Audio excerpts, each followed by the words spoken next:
Vou tratar nesse vídeo sobre dívida pública. Eu tenho um outro material mais profundo que está aqui no canto, que eu indico para quem quiser, sobre dívida pública, que está com alguns detalhes mais técnicos. Também uma sequência desse material que traz outros debates, assim como um outro vídeo que eu falo sobre finanças funcionais, abordando um pouco mais o aspecto monetário, tá? Que eu vou colocar no fim como recomendação, e esse material aqui eu vou tentar trazer de forma um pouco mais simples o tema da dívida pública. Primeiramente, vamos ver alguns conceitos, tá? Dívida pública diz respeito a muita coisa e é preciso a gente qualificar. Primeiro, dívida pública interna. Dívida pública interna, ela diz respeito majoritariamente à dívida que a gente comumente escuta, denominada em moeda nacional. Muito embora parte da dívida pública interna possa ser indexada à moeda estrangeira, eu vou trazer isso mais à frente. E a dívida externa, ela pode dizer respeito à dívida pública externa dos governos, União, Estados, municípios, em moeda estrangeira, não é? Muito embora possa ser também moeda nacional, vou mostrar, mas majoritariamente em moeda estrangeira, que o país não emite, tá? Mas tem um aspecto também da dívida externa que ela pode ser privada também.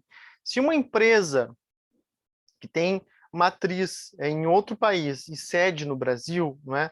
Toma um crédito, por exemplo, emprestado com essa empresa, isso entra com uma dívida externa brasileira, muito embora seja privada.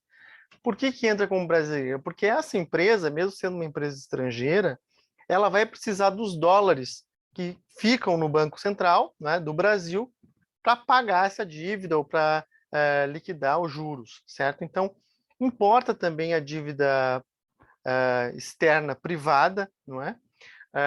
Na contabilidade das contas externas. No caso da dívida pública externa, atualmente no Brasil, ela é bastante baixa, eu vou mostrar os indicadores. O Brasil, historicamente, teve um problema com dívida externa. O Brasil, ele quebra, não é? A gente fala que um país quebra quando ele não consegue liquidar suas contas em moeda estrangeira, né? Um país não quebra em moeda nacional, ele quebra em moeda estrangeira. Então, o Brasil passou por isso várias vezes, nós tivemos vários problemas com calote de dívida externa, e isso é um problema muito grave, tá? Que traz desdobramentos de financiamento, de desenvolvimento, de inflação e até, eventualmente, de políticas que geram recessão e desemprego, tá? Então, é muito grave uma situação em que o país não tem moeda estrangeira para liquidar suas dívidas. Esse não é o caso brasileiro, tá? Desde 2006, o Brasil tem bastante reservas internacionais depositadas no Banco Central. Essas reservas são maiores do que a nossa dívida, portanto, o Brasil, desde 2006, é credor externo, não é? O que é algo inédito na nossa história, não é? Isso significa não temos um problema de dívida externa. Não vou mais falar agora sobre dívida externa, eu vou me centrar na dívida interna brasileira. Além disso, a dívida interna, ela tem um duplo aspecto, não é? Ela tem um aspecto que a gente trata geralmente, que é o descompasso entre receitas do governo e gastos do governo, que é o aspecto fiscal, não é? Geralmente a gente debate sobre isso, e é sobre este aspecto que eu vou centrar essa exposição aqui também. Mas ela tem um outro aspecto, que eu vou falar rapidamente, que é o aspecto monetário. O que ocorre? O Banco Central brasileiro e todos os bancos centrais no mundo inteiro, eles precisam controlar a quantidade de moeda em circulação. E eles fazem isso comprando títulos e vendendo títulos, e também alterando taxa de juros e com outros ferramentais também, não é? Mas a compra e venda de títulos públicos, os bancos centrais fazem todos os dias, de tal forma que isso é contabilizado como dívida pública. Então, faz parte do manejo normal dos bancos centrais, não é? É comprar e vender títulos públicos para controlar a quantidade de moeda em circulação e, mais, na verdade, o objetivo seja controlar taxa de juros, não é? E, portanto, preços, né? Então, é um objetivo do Banco Central o controle de preços e de taxa de juros. Nesse sentido, ele fica comprando e vendendo títulos. Eu quero dizer que é natural, né? E todo banco central do mundo, né, faz isso, certo? E isso é natural. Então, dívida pública é algo normal, não é? A gente não precisa ter uma visão assim moralista, não é? Ou então, a dívida pública é algo ruim. Não. Todos os países do mundo todo têm dívida pública e, ao longo do período histórico, isso se verifica, certo? É normal da própria atividade de política econômica dos estados nacionais, né? Então, é preciso ter clareza com relação a isso, né? Normal ter dívida pública, o Brasil tem dívida pública e sempre vai ter, certo?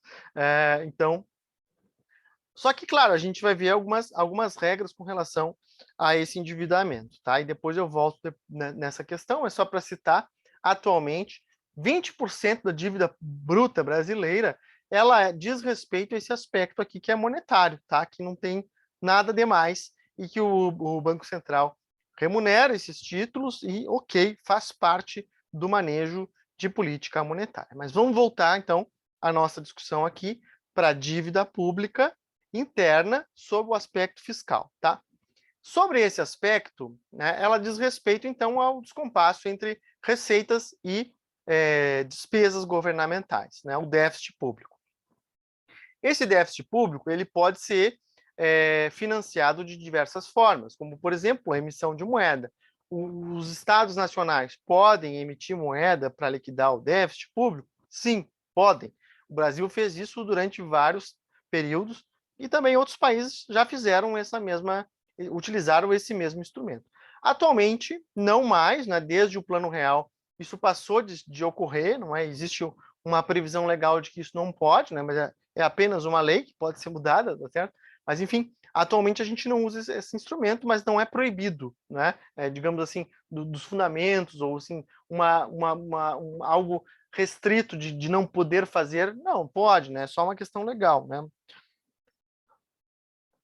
Não existem restrições reais para isso, tá?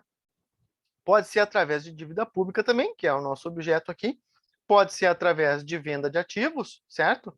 E assim como de variação de tributação, tá? Bom, com relação à dívida pública, o debate ele é muito poluído e há muitas informações imprecisas, incorretas e sensacionalistas acabam sendo veiculadas. Uma delas diz respeito ao próprio valor da dívida, tá? O valor da dívida não importa muito, porque o país vai ter dívida, né? A gente precisa que essa dívida seja sustentável, né? Que aí então esses são os pontos que importam, né? A gente tem que comparar a dívida com a riqueza do país, tem que comparar, ver o custo, quanto que ela custa para o Estado, né? Quais são esses títulos, esses papéis, né? Que a gente chama também, onde eles estão, né? Quem está financiando, e o prazo da dívida, né? Se eu tenho uma dívida de curto prazo, isso é muito ruim. O Brasil já teve rolagem de toda a dívida pública em 1 ano e meio, um ano, 2 anos, né? O que significa que o país está um pouco estrangulado e com pouca credibilidade internacional, né? E interna também, né?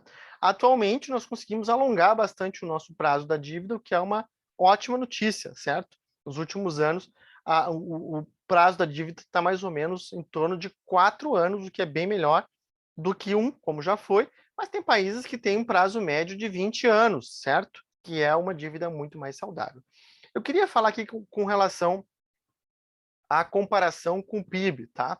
Que é uma das questões mais relevantes aqui da nossa discussão. O que ocorre? A gente precisa comparar, a gente compara a dívida com o PIB, né? Que o PIB é a riqueza, a produção anual do país, não é? Ou de qualquer localidade, mas que diz respeito também à renda, não é? A PIB é igual à renda, certo? E aí a gente tem uma dimensão maior. O que acontece? Por exemplo, se eu tiver uma dívida de R$ 100 e a minha renda for de R$ 1.000, eu tenho uma dívida de 10%, certo? Agora, se eu dobrei a minha dívida, ela foi para 200, mas eu quadrupliquei a minha renda, eu estou ganhando 4.000, né?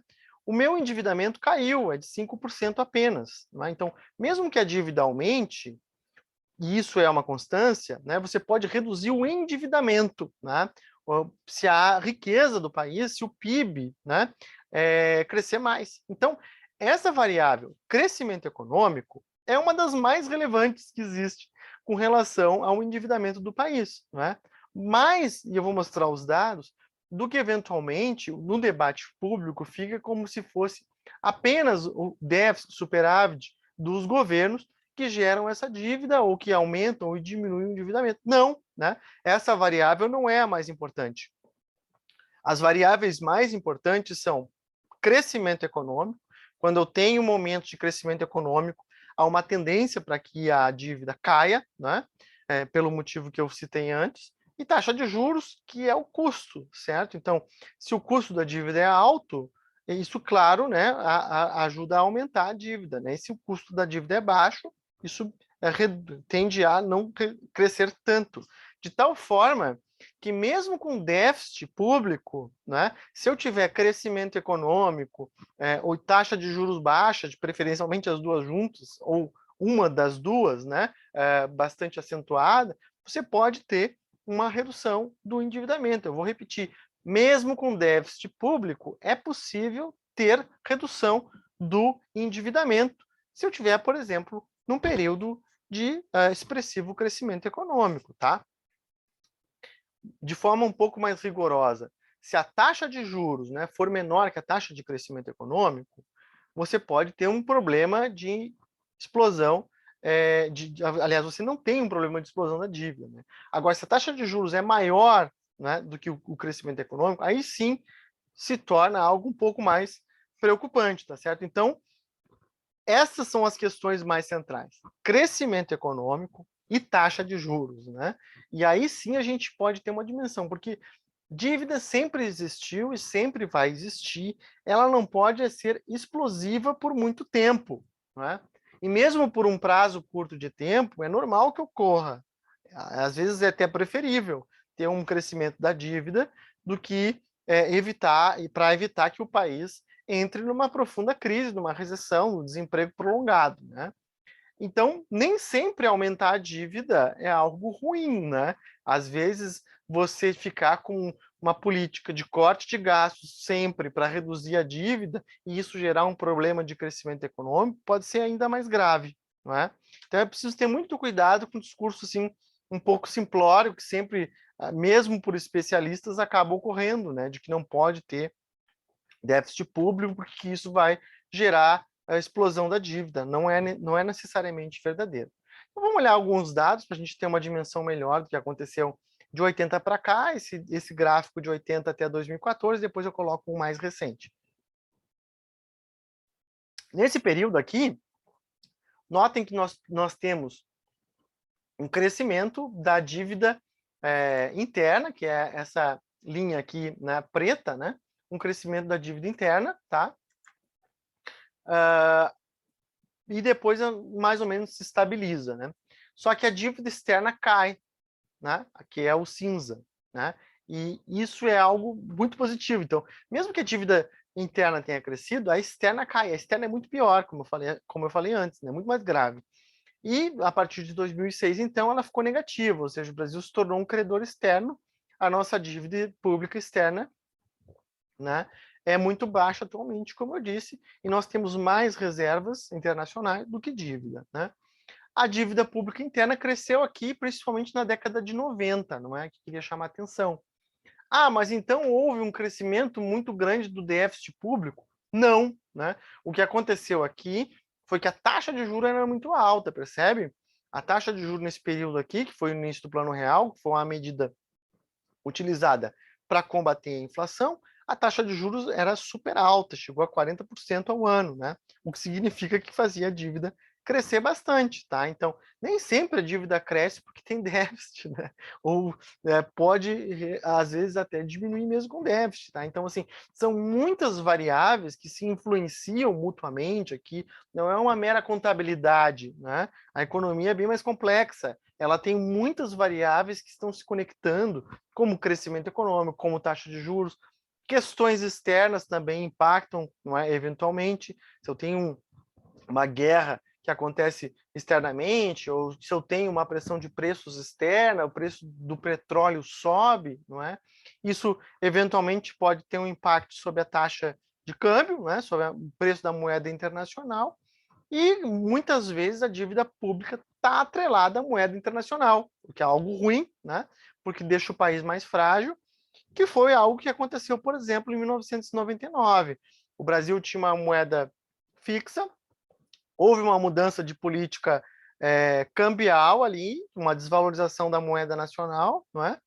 O que fez com que imediatamente a dívida crescesse muito, né? Em 99, tá? Tá aqui o gráfico, certo? Aqui, né? Cresceu muito aqui. Foi o aumento do déficit? Não. Nesse caso aqui, foi uma mudança cambial, porque grande parte da dívida estava atrelada ao dólar, né? E aí você desvalorizou e aumentou a dívida, certo? Então, esse discurso simplório de que dívida diz respeito a gastos do passado está simplesmente errado, porque são muitas variáveis que influenciam e a própria política econômica tem uma influência muito grande sobre a dívida pública, tá? E aqui, então, um período de o perfil da dívida, que o desempenho dela de 2002 a 2022, tá? Ela dívida líquida aqui, já descontando os ativos que os governos têm, eu estou vendo todo o setor público aqui, União, estados, municípios e estatais, uma redução expressiva aqui do nosso endividamento. Por que isso aconteceu? Porque o país estava crescendo bastante, tá? Esse período aqui, principalmente de 2004 até 2013, a economia cresceu muito, né? Taxas de crescimento mais altas. Isso fez com que o endividamento caísse, certo? Mesmo que houvesse um déficit nominal, que havia, né? Mas a dívida caiu. E aqui no período posterior, de 2015 para cá, né? A dívida cresceu bastante, né? Um monte. Mas justamente nesse período, o mote era de corte de gastos públicos, de corte de gastos públicos e de corte de gastos públicos, né? Mas como que a dívida cresceu? Ora, porque houve retração, recessão da economia, né? Então, portanto, né, o desempenho da economia acaba sendo muito mais determinante do que o superávit e déficit público. Então, a melhor forma de diminuir o endividamento é com crescimento econômico. E a forma mais rápida de aumentar a dívida é com recessão, né? Quando tem recessão, como teve aqui em 2015 e 2016, como teve em 2020, olha o que aconteceu em 2020. A dívida explodiu, né? Em grande parte devido à própria retração da economia, porque aqui nós temos uma relação com o PIB, né? É uma relação com o PIB aqui, que é o percentual da riqueza, que é o que importa mais do que o valor dela, né? Como é vendido de forma sensacionalista. Outro ponto que é fundamental, como eu chamei a atenção, é o custo dela, não é? No caso, taxa de juros. A taxa de juros é o que, em grande parte, remunera a dívida pública. Esse aqui é o nosso quadro de taxa de juros, de gastos, com taxa de juros em percentual do PIB, dos últimos 20 anos aqui, de 2002 a 2022, e sendo o marronzinho aqui, todos os gastos de todos os governos, né? União, estados, municípios, estatais e Banco Central, tá? Então, é este aqui, ó, teve uma trajetória de queda, né? De 2013 até meados de 2014, certo? Uma queda aqui do gasto com juros.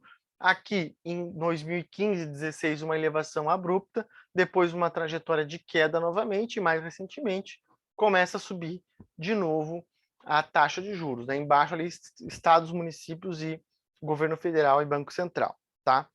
Bom, o Brasil gasta atualmente 4% do PIB com juros, né? É bastante? É bastante. Quero chamar a atenção que o governo arrecada 33% do PIB, não é 100%. 100% é tudo, né? 33% é dos governos, União, estados, municípios, tá? Desses 33, 4 gasta com juros, é muito, né? Mas não é 40% como vendem por aí também, né? Só para a gente fazer um paralelo, este é o custo que o SUS brasileiro tem, né? 4% do PIB também, um pouco 3,9 para ser mais preciso, 4 às vezes muda, né? Enfim, mesmo tamanho, né? Então o SUS, tudo que o Brasil gasta em saúde pública em todos os níveis de governo, né? Nos 5.500 municípios, equivale ao que nós gastamos com juros. Então é muito que a gente gasta com juros. mas não é 40%, né? Porque tem uma visão assim que é veiculada geralmente que não é bem isso. Eu vou mostrar por que há esse equívoco, tá? É muito, né? Mas não é assim uma coisa absurda.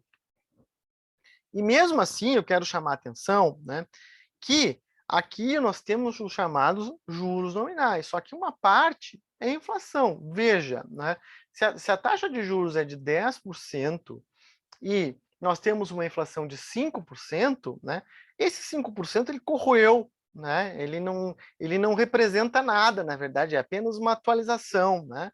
Então, essa atualização, ela é uma ilusão monetária, como a gente chama. A gente tem que desconsiderar, tem que ver o que pagou de juros além da inflação, né, que a gente chama de juro real, tá? Então, aqui nessas barras, né, no período que está o gasto com juros no Brasil em percentual do PIB nesse período aqui, tá, de 2002 a 2017, o azul, né, é a correção monetária. Então, a correção monetária a gente ignora, porque isso aqui não é nada, certo? É só um númerozinho que mudou lá, mas não significa nada, tá? O que importa mesmo é o vermelho, né? Que é a taxa de juro real, né? Essa sim. Esta que é a verdadeira questão, não é? Então, assim, é bastante? É, mas é bem menos do que se quer crer, né? Então, aqui uma trajetória de queda, de elevação também, acompanha a taxa de juros, certo? Presentemente, a taxa de juros da Selic do Banco Central está em torno de 12%, mas a inflação acumulada nos últimos meses está em 11% no momento que eu gravo esse vídeo aqui, tá? Então, a inflação, a taxa de juro real é bem mais baixa, certo? Então, essa aqui que é a discussão que importa realmente, né? E, mais uma vez, queria frisar, né, que são vários elementos que influenciam no pagamento do juro e na variação da nossa dívida pública. Aqui está segmentado, tá? Então, notem, o cinza é o crescimento econômico. Como que o crescimento econômico contribuiu para a variação da dívida, né, nesse período que está colocado? Olha 2010, por exemplo. O crescimento econômico em 2010 foi muito grande, 7,5%, altíssimo crescimento. Esse crescimento fez com que a dívida pública recuasse 5,82 pontos percentuais do PIB. Tá? Então, o crescimento econômico ajuda muito para que a dívida reduza, né? O endividamento caia. Né? Tem outras variáveis que também influenciam, como, por exemplo, juros, como eu disse, que são as barras azuis. Né? Ajuda a contribuir. Nota aqui que 2015 e 2016 o crescimento foi negativo. Portanto, né, aqui o verdinho contribuiu para aumentar a dívida, certo? Tá? E os juros acaba sempre contribuindo para aumentar a dívida, né? Quanto maior os juros, maior o crescimento da dívida, é claro, tá? E já um superávit, que digamos assim é a nota principal aí que é vendida mesmo por especialistas, mesmo por economistas, mesmo por chamado mercado, que falam bastante da questão do superávit primário. Veja que o superávit primário não é o principal ali, as barras verdes não são as mais significativas em termos de variação da dívida pública. Né? Então, claro que quando tem superávit primário, isso ajuda com que a dívida pública caia, como foi no período aqui de 2010, 11, 12, 13. A partir de 2014, o Brasil passou até déficit primário, isso contribuiu para que a dívida aumentasse, evidentemente, né?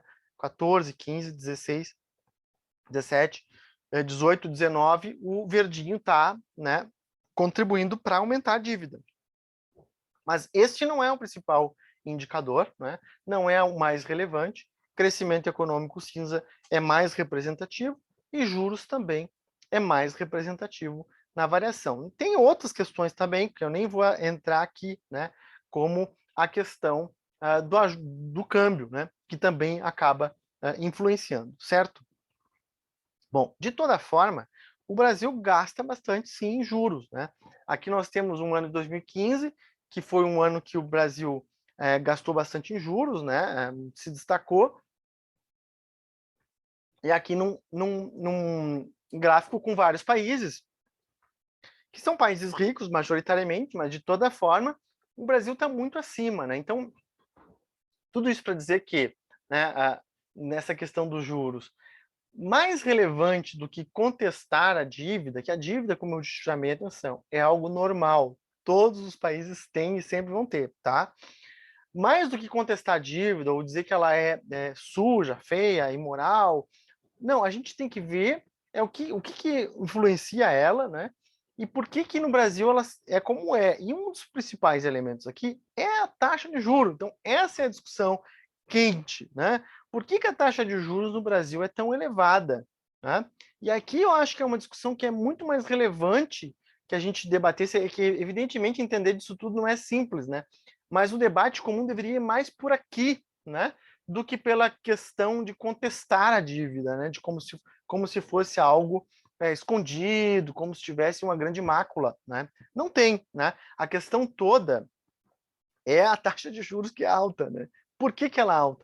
Por que que quando sobe o tomate, né? Quando sobe o petróleo no mercado internacional, o Banco Central vai lá e aumenta os juros, certo? Isso acaba tendo um impacto enorme na conta de juros e na dívida pública. Essa aqui que é o nó real, né? Que a gente precisaria debater com mais qualidade, que precisaria contestar mais, é a política monetária. Por que que é assim, né? Por que que, sei lá, subiu o preço da cenoura e agora vamos subir a taxa de juros, né? Será que é por aí, né? Então essa que é a discussão aqui que eu acho mais relevante. De toda forma, o indexador da dívida importa também, que é a composição, né? E como eu chamei a atenção, o Brasil teve historicamente problema com dívida externa, né? Não tem mais, mas um segundo pior é ter uma dívida interna indexada com moeda estrangeira, né? Que já tivemos bastante também, é a linha vermelha aqui, ó. Olha, 2002, 30% da nossa dívida estava indexada à moeda estrangeira, mesmo sendo nacional, tá? E o Brasil conseguiu reduzir aqui essa indexação com moeda estrangeira, o que é ótimo, certo? É muito bom essa queda aqui. Que não é um caso aqui, por exemplo, da Argentina, né? Que tem grande parte da sua dívida indexada à moeda estrangeira, o que deixa o país muito mais refém, né, de alterações externas e, enfim, é muito mais complicado, né? E uma segunda, então a pior de todas é a dívida externa. A segunda pior, dívida interna denominada em moeda estrangeira. Tanto uma quanto outra são bem saudáveis no Brasil atualmente. Uma outra que não é tão boa assim, mas bem melhor, né? É este verde aqui, que é indexado com a taxa de juros, né? Que já foi assim 60%, né? Conseguimos reduzir num período posterior aqui, mas que nos anos últimos ele aumentou aqui, né? Que é esse verde, reduziu e aumentou de novo. Isso também diz respeito à qualidade da nossa dívida. E os melhores do ponto de vista de perfil, de qualidade, né? São esses outros dois aqui, que é o pré-fixado, né? E relacionado à taxa de inflação, né? Aqui, então, é a composição da nossa dívida pública federal, não é? Tanto interna quanto externa. Então, 95% da dívida é interna, o que é ótimo, não é? E apenas 4% é externa, bem pouco, muito bom, né? Mas mesmo parte dessa dívida externa, uma parte pequena está denominada em reais, o que é excelente, né? Outra parte está denominada em dólares, né? E aqui da nossa dívida interna, então, nós temos 39% relacionado à taxa de juros, 29% letras do Tesouro Nacional, 28% notas do Tesouro Nacional, tá? Então, esse 39 aí já foi menor, poderia ser menor, né? Se fosse uma qualidade melhor da nossa dívida. Então, o ideal é reduzir o LFT, né? E aumentar os outros dois, como já foi a questão de 7 anos atrás, mais ou menos, que o perfil era melhor da dívida. Então, piorou um pouquinho nos últimos anos, né? Mas, dada a nossa trajetória histórica, a gente está num ótimo momento ainda, ao contrário do que se diz por aí sempre, que a dívida pública é um grande problema. Não é, né? Pode vir a ser? Pode vir a ser, né? O Brasil, mas atualmente não é. Ela até aumentou recentemente, mas não é um caso particular do Brasil, aumentou no mundo todo, em função da Covid, da pandemia, tudo isso, né? Da recessão, certo? Mas não é um problemaço, como se vende, tá? Não, o Brasil tem um grande problema da dívida. Não tem, né? Já teve.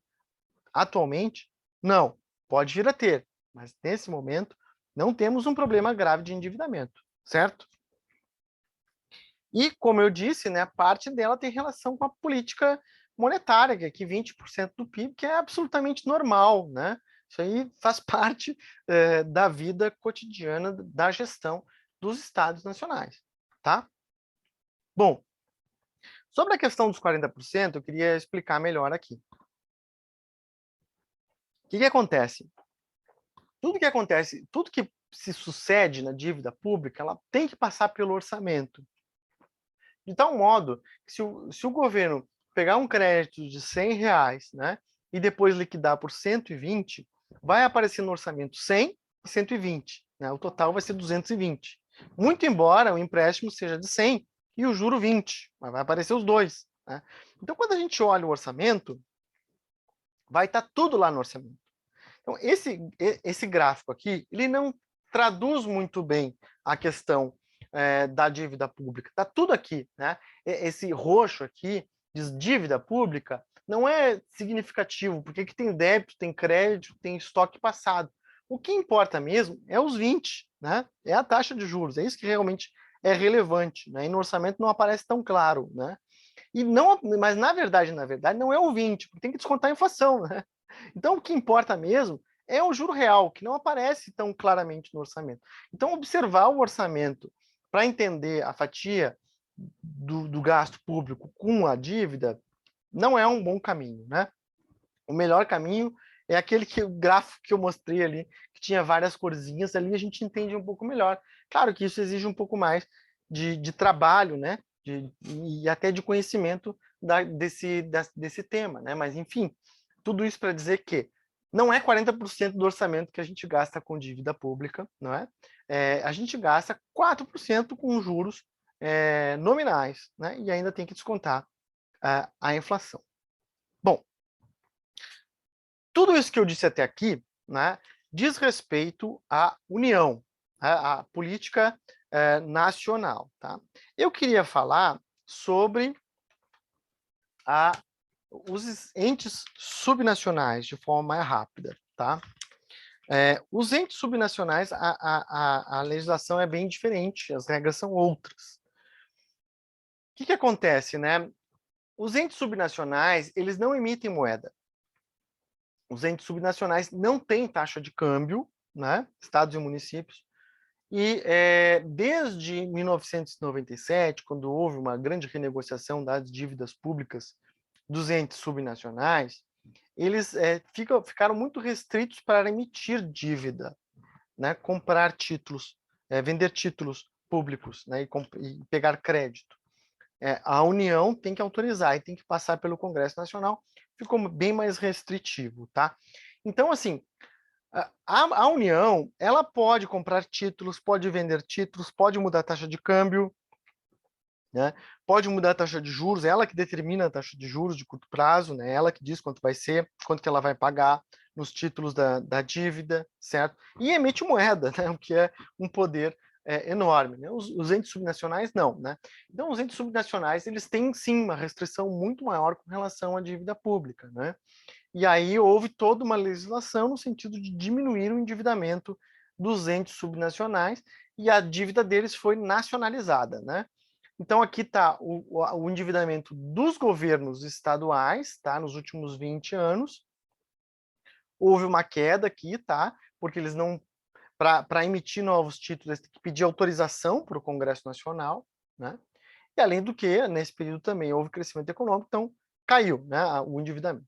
Quando houve recessão aqui, aumentou o endividamento. Não porque eles estivessem com gastos públicos elevados, né, não porque eles estivessem pegando novos créditos, mas a própria recessão econômica fez com que a dívida aumentasse, tá bom? E aqui a dívida municipal também, que é a mesma coisa, né? Houve uma grande renegociação, repactuação nacional, no sentido de reduzir a dívida dos estados, dos municípios, e foi isso que tem ocorrido nos últimos períodos, uma redução da dívida dos municípios, certo? Bom, aqui é o caso específico do Rio Grande do Sul, né? Então, queria chamar a atenção, conectando com a parte anterior, não é? O Rio Grande do Sul, como sabemos, é um dos estados mais endividados da federação, né? Aí, né, o debate vulgar do que o Rio Grande do Sul gastou muito no passado, né? E agora tem que pagar, né? Só que, como a gente viu, dívida pública, ela diz respeito a diversas variáveis. Uma delas é a questão, por exemplo, né, da taxa de câmbio. Tá? Então, boa parte da dívida está atrelada, né, à taxa de câmbio. No caso do Rio Grande do Sul, também. Né, ele tem dívida com o Banco Interamericano, com o Banco Mundial, foi autorizado pela União, né, mas tem. Então, se desvaloriza a moeda nacional e o Rio Grande do Sul não tem absolutamente nenhum controle sobre isso, aumenta a dívida, né, imediatamente. Tá? E aqui eu queria chamar a atenção para esse período aqui. Olha a grande elevação de dívida pública que nós tivemos nesse período, né? Então, diria um debate, né, uma visão assim, não, gastou demais, né? Não, o que ocorreu aqui foi que, no primeiro momento, a taxa de juros estava muito alta, foi o início do Plano Real aqui, taxa de juros alta, controlado pela União, né? Fez com que o endividamento público aumentasse rapidamente. A taxa de juros, crescimento econômico, influenciam mais do que o resultado déficit superávit, como eu chamei a atenção, não é? Aqui taxa de juro alta, tá? E tem outra questão também, que o contrato que a gente fez com a União, né, de repactuação, é indexado pelo IGPDI, né? O IGPDI tem um impacto cambial muito grande, de tal forma que se desvaloriza a moeda nacional, tem uma influência muito grande nesse índice, que foi o que aconteceu, né, num período ali posterior, particularmente em 1999, houve uma desvalorização da moeda nacional, isso impactou na dívida, né, do estado do Rio Grande do Sul. Ou seja, né, não é porque gastou demais no passado, tão somente, né? Tem influência de fatores que o Estado não controla, não é? Que é, como eu chamei a atenção, né, taxa de câmbio, taxa de juros e crescimento econômico, né, que acabam influenciando imensamente na dívida. Para finalizar aqui a minha exposição, eu queria chamar a atenção mais duas questões. Uma delas é que a dívida pública brasileira ela é bastante transparente. Se você entrar no relatório mensal do Tesouro Nacional, né, da dívida pública, todo mês é publicado quanto que o Brasil deve, qual é a remuneração, para quem que deve, né, quanto emitiu de dívida, quanto que pagou, qual é a taxa de juros, qual é o indexador, o custo médio dessa dívida, o prazo médio, ela é muito transparente. E o mesmo vale para o Banco Central, né? As compromissadas são absolutamente transparentes. Não existe uma mácula com relação a esse endividamento, né? Ele está claro, né? E não é uma dívida que não existe, que foi inventada. Não. Tem problemas? Tem esses que eu falei, né? Que taxa de juros muito elevada, variações cambiais que influenciam, crescimento econômico que influencia, não é? Então, eu acho que essa é a discussão um pouco mais refinada, né? Discutir os indexadores, discutir a política monetária, e não necessariamente contestar a dívida. Porque tinha um último elemento que eu queria colocar, que é o seguinte: tá, quem financia a dívida pública? Se você entrar lá no relatório do Tesouro Nacional, vai ter, tá? Mas não são apenas os bilionários, os milionários, né? Os bancos compram dívida pública o tempo todo, né? Não apenas com o dinheiro dos próprios bancos, né? O dinheiro dos correntistas, né? Então, o dinheiro que as pessoas têm depositado na conta corrente, na poupança, letras do Tesouro, CDBs, fundos, né? Boa parte vai para títulos da dívida pública, né? Então, esses são os credores, somos nós, né? Somos nós que temos conta em banco, né? Somos, em grande parte, os credores dessa dívida pública, né? Então, assim, é a riqueza nacional que está sendo gerada ali, né? Que está sendo dinamizada todo o tempo, comprando e vendendo, enfim, mesmo através de compromissadas, através do Banco Central, como eu chamei a atenção. E dívida pública é crédito privado, né? Se o Estado deve para alguém, deve para o privado. Então, esse dinheiro são de empresas, são de famílias, de grandes a pequenos, não é só dos bilionários, né? É de todo mundo, né? Mais do que isso, né? Essa visão de que o Estado não pode ter uma dívida, de que o Estado tem que ter um superávit, é uma visão enfim, né, que é ideológica, é claro, evidentemente, né, de que o Estado não pode, mas só que gasto público é receita privada, né? À medida que o Estado gasta, ele está gerando riqueza, ele está contratando pessoas, está gerando lucros, gerando salários, contratando materiais, mobilizando empresas, mexendo com a economia, né? Na medida que ele corta gastos, que ele tira dinheiro da economia, ele está retraindo, né? Ele está tirando dinheiro da economia, está reduzindo lucros, está reduzindo salários, está desmobilizando empresas e materiais, tá? Então, o Estado ele influencia muito a dinâmica econômica. E grande parte da dívida pública, da onde veio, né? Tá, uma parte da dívida pública ela acaba ocorrendo por causa desses efeitos cambiais e monetários que eu chamei a atenção, né? Mas o histórico da nossa dívida brasileira, né, os momentos em que houve grande investimento público que fizeram com que a dívida aumentasse, foi na década de 50, na década de 70, principalmente, tá? Principalmente década de 70. Nesse período, houve um grande crescimento econômico, né? E a geração de grandes infraestruturas, enfim, rodovias, portos, aeroportos, né? Investimento em infraestrutura, em energia, tudo isso fez com que a dívida existisse. Só que se ela não tivesse existido, né, a gente não teria toda essa infraestrutura que nós tivemos. Ou seja, dívida pública não é necessariamente algo ruim, né? Isso é uma visão assim que não está plenamente correta. A dívida pública ela pode dinamizar o crescimento econômico, né? Ela pode evitar uma grande recessão, né? Eventualmente melhor pior do que se endividar, quero dizer, é você deixar a economia afundar, né? Então é preciso depurar melhor esse debate, né? Ver que dívida ela pode ser um ferramental importante, né, para a geração de emprego, de renda, de infraestrutura econômica, social e produtiva, não é? Mas claro que pode ser origem de problemas também, se ela for explosiva, se ela tiver muito relacionada à moeda estrangeira, se ela tiver com uma taxa de juros muito elevada. E no caso do Brasil, acho que a discussão melhor que nós precisamos fazer é com relação à política monetária do Banco Central e a indexação da dívida, né? Sempre que aumenta um preço qualquer, lá vai o indexador da dívida aumentar e gerar um custo social muito grande, tá? Eu acho que essa é uma discussão mais quente, mais relevante para o debate público. Então, aqui estão algumas das referências que eu utilizei, embora tivessem outras também. Muito obrigado e até a próxima.